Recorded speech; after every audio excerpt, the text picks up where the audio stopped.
नाशिकच्या मालेगावमध्ये संगमेश्वरमध्ये श्रीकृष्ण गणेश मंडळ दरवर्षी विविध कलाकृतीतून गणरायाची मूर्ती साकारतात। यंदाही या मंडळाच्या कार्यकर्त्यांनी शैक्षणिक साहित्य म्हणजे पुस्तक, पाटी, पेन, पेन्सिल अशा साहित्यातून 18 फुटी गणरायाची मूर्ती साकारली आहे। तर रोज नवनवीन विद्यार्थ्यांना या बाप्पाची आरती करण्याचा मान मिळतो।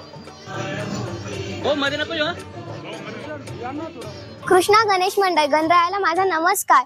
मला इथे शालेय साहित्याच्या आधाराने बनलेले आहेत। हे गणपती बाप्पा पाटी, पुस्तकं, पाठ्यपुस्तकं, वह्या, अजून चॉक्स, खडू, रंगपेटी, कंपास बॉक्स यांच्या आधाराने बनलेले आहेत। इतर दरवेळेस गणपती बाप्पा वेगवेगळ्या विशिष्ट गोष्टीने बनलेले राहतात, पण या वेळेस शालेय साहित्याने बनलेले आहेत। मला खूप आवडले गणपती बाप्पा मोरया।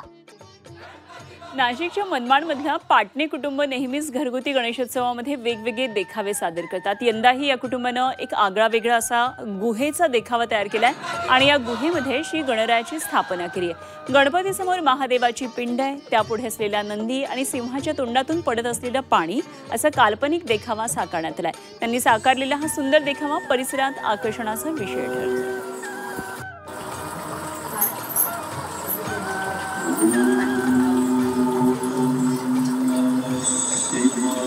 नाशिकच्या जुन्या नाशिक दूध बाजार परिसरामध्ये असलेल्या अतिप्राचीन उपाध्ये गणपती मंदिरामध्ये महिलांच्या सामूहिक अथर्वशीर्ष कार्यक्रमाचं आयोजन करण्यात आलं होतं आणि यंदाचं हे 3रं वर्ष आहे। यावेळी महिलांच्या वतीनं सामूहिक शंखनाद करण्यात आला आणि संपूर्ण परिसर बाप्पाच्या जयघोषानं दुमदुमून गेला।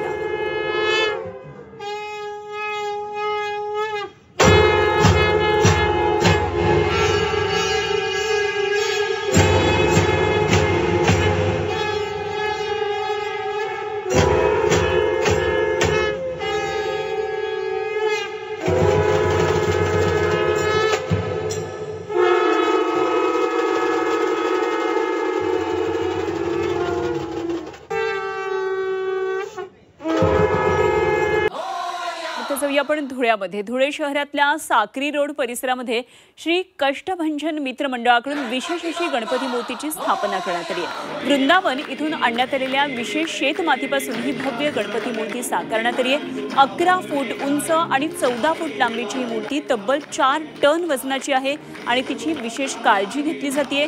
वृंदावन इथून माती आणून नवसारी इथं तिची निर्मिती करण्यात आली। विशेष म्हणजे भव्य दिव्य अशी ही मूर्ती 100% इको फ्रेंडली आहे आणि अवघ्या 10 तासांच्या आत ती पूर्णपणे विरघळून जाणार आहे आणि या मातीमध्ये मग झाडं लावली जातील।